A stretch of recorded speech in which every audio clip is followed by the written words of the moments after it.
ఒక ట్వీట్ అనేది కొన్ని విమర్శలకైతే దారి తీయడం అయితే జరిగింది. ఏంటి ఆ విమర్శలు అనేది మనం ఈ వీడియోలో మాట్లాడుకుందాం. ముఖ్యంగా మనందరికీ తెలుసు కదా! రీసెంట్‌గానే ఏపీలో కొంతమందికి, అలాగే తెలంగాణలో కొంతమందికి పద్మ అవార్డులనైతే ప్రకటించడం జరిగింది.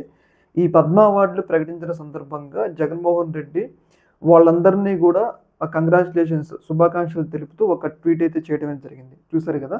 ఇక్కడ తెలుగు రాష్ట్రాల తరపున ఎవరెవరైతే పొందారో పద్మ అవార్డులు పొందారో వాళ్ళందరి పేర్లు doctor D. Nageshwar Reddy, Nandamuri Balakrishna, Mandakrishna Madiga, Madugula Nagaphani Sharma, KL Krishna అని చెప్పేసి వీళ్ళు పద్మ అవార్డులు పొందారు కదా!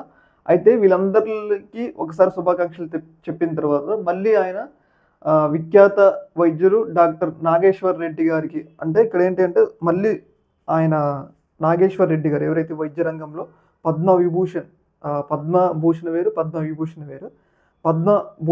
విభూషణ్ గెలుచుకున్నారు కాబట్టి ఆయనకి స్పెషల్‌గా మళ్ళీ ఒక ట్వీట్ అయితే చేయడం అయితే జరిగింది. అయితే దీని మీద టీడీపీకి సంబంధించిన వాళ్ళు, జనసేనకి సంబంధించిన వాళ్ళు కొన్ని విమర్శలైతే చేస్తున్నారు. చూసారు కదా! జగన్మోహన్ రెడ్డికి ఎంత కులపిచ్చో, వాళ్ళ క్యాస్ట్‌కి చెందిన వ్యక్తి, అంటే ఆయన నాగేశ్వర్ రెడ్డి గారు కాబట్టి వాళ్ళ క్యాస్ట్‌కి చెందిన వ్యక్తి పేరు మళ్ళీ మెన్షన్ చేసి వీళ్ళందరిని తక్కువ చేశారు.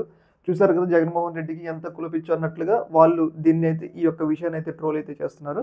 ముఖ్యంగా ఇక్కడ ఏంటి అంటే ఆయన స్పెషల్‌గా ట్వీట్ ఎందుకు చేయాల్సి వచ్చింది అంటే, ఇక్కడ మీరందరూ చూసుకుంటే అందరూ కలిపి ఒకసారి ట్వీట్ చేశారు. కాకపోతే ఈయన పద్మవిభూషణ్, అర్థమైందా? పద్మభూషణ్ కాదు.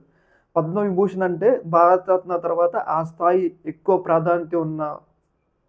ప్రాధాన్యత ఉన్న పథకం, అత్యున్నత పురస్కారం కాబట్టి ఆయన మళ్ళీ ఒకసారి ఆయన స్పెషల్‌గా ట్వీట్ చేశారనమాట. అయితే మామూలుగా పద్మ అవార్డులు, పద్మభూషణ్‌లు అయితే అంత అవసరం లేదు కాబట్టి ఆయనకి మళ్ళీ స్పెషల్‌గా గౌరవిస్తూ ఆయన ఈ ట్వీట్ అయితే చేయడం జరిగింది. కాకపోతే వాళ్ళు మాత్రం ఎవరైతే టీడీపీ వాళ్ళు, జనసేన వాళ్ళు చూసారు కదా! జగన్మోహన్ రెడ్డికి ఎంత కులపిచ్చో అన్నట్లుగా వాళ్ళైతే ట్రోల్ అయితే చేస్తా ఉన్నారు.